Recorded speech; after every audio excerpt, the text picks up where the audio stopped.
आज relation and function का introduction part, जिसके अंदर 1.2 की एक्सरसाइज है, जिसके अंदर दो पोर्शन दे रखे हैं। एक तो होता है वन फंक्शन और एक होता है onto function. One function होता है स्टार्टिंग का डोंगल होता है, यानी कि जो दो डोंगल बनाते हैं अपन अक्ष से वाई के अंदर, यही है वो वाई से अक्ष के अंदर बनता है।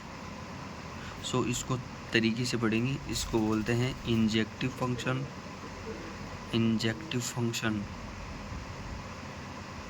इसको बोलते हैं सर्जेक्टिव फंक्शन। अगर कोई फंक्शन है वो वन भी है प्लस ऑन टू भी है, तो फंक्शन है वो बाइजेक्टिव फंक्शन कहलाता है। सो आपको याद रखना है ये दोनों को दोनों। अगर कोई फंक्शन है वो वन दे रखा है, इसका मतलब है वो फंक्शन में f(x1) और f(x2) ये दोनों पोर्शन रखेंगे तो x1 इक्वल टू x2 आना चाहिए। अगर ये दोनों आ रहे हैं तो वो फंक्शन वन के अंदर आएगा। और इसकी एक कैटेगरी भी होती है, उनको तरीके से पढ़ेंगे। देखिए, पहला दे रखा है वन फंक्शन, जिसके अंदर इंजेक्टिव फंक्शन बोलते हैं। इमेज ऑफ डिस्टिंक्ट एलिमेंट, यानी कि डिस्टिंक्ट एलिमेंट की इमेज होनी चाहिए, यानी कि दो डोंगल जो भी बनते हैं इनकी अलग अलग इमेज होनी चाहिए, f(x1) f(x2). अगर दो पोर्शन दे रहे हैं कि जिनकी शेड है वो एक सिंगल टर्म में दे रखी है, तो वो फंक्शन नहीं होगा, वो मैनी वन फंक्शन होगा, न कि वन फंक्शन। एक टर्म की एक के साथ है तो वो वन फंक्शन हो गया। स्टार्टिंग की होती है वो डोमेन होती है, ये कोडोमेन, या फिर इसी चीज़ को क्या बोलते हैं, रेंज भी बोलते हैं। ये अपना वन फंक्शन होता है। यही अगर ऑन टू फंक्शन पढ़े तो ऑन टू होता है सर्जेक्टिव फंक्शन।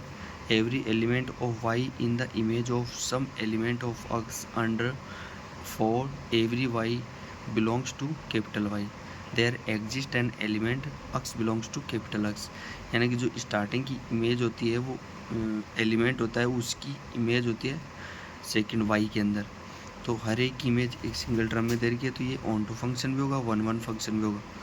अगर इसी चीज़ की दोनों पोर्शन दे रखी है, इनकी शेड दे रखी है एक सिंगल टर्म के अंदर दे रखी है, तो वह एक हर एक चीज़ का एलिमेंट होना चाहिए, हर एक चीज़ की क्या होनी चाहिए, शेड होनी चाहिए। तो 1 की भी ए है, 2 की भी ए है, 3 की भी बी है, 4 की भी सी है, तो ये ऑन टू फंक्शन होगा। इससे आगे अगर एक टर्म दे रखी है जिसकी वाई के अंदर शेड है वो बची हुई है, यानी कि बी अकेला बच गया, 1 का ए के साथ, 2 का सी के साथ, क्या क्या दे रखा है, 1 का ए के साथ, 2 का सी के साथ और 3 का डी के साथ, लेकिन ये बी अकेला बच गया, इसकी शेड नहीं हुई, तो ये क्या हो गया, ये फंक्शन है, ये ऑन टू फंक्शन नहीं होगा। अगर वन और ऑन टू दोनों दे रखे हैं तो क्या होगा, ये बाइजेक्टिव फंक्शन, यानी कि हर एक टर्म की एक सिंगल वैल्यू या सिंगल शेड दे रखी है, तो डिस्टिंक्ट इमेज के चक्कर में क्या होगा, ये बाइजेक्टिव फंक्शन होगा। अगर दो फंक्शन दे रखे हैं तो वन और ऑन टू, इन दो को ही समझना है सारे के सारे टर्म्स के अंदर। सो यहाँ पे 1.1 मैंने कंप्लीट कर दिए, ये कंप्लीट है अपनी, इसकी एक्सरसाइज भी फुल हो गई। और सारे से प्रीवियस जो भी 4 वीडियो बनाए थे जिसके अंदर इंट्रोडक्शन हो गया, इंट्रो भी करवा दिया इसका। आज में करवाया है मैंने 1.2 का इंट्रोडक्शन। अब 1.2 की है वो कंप्लीट एक्सरसाइज कर लेंगे। तो जुड़े रहें अपने विनर बैच से,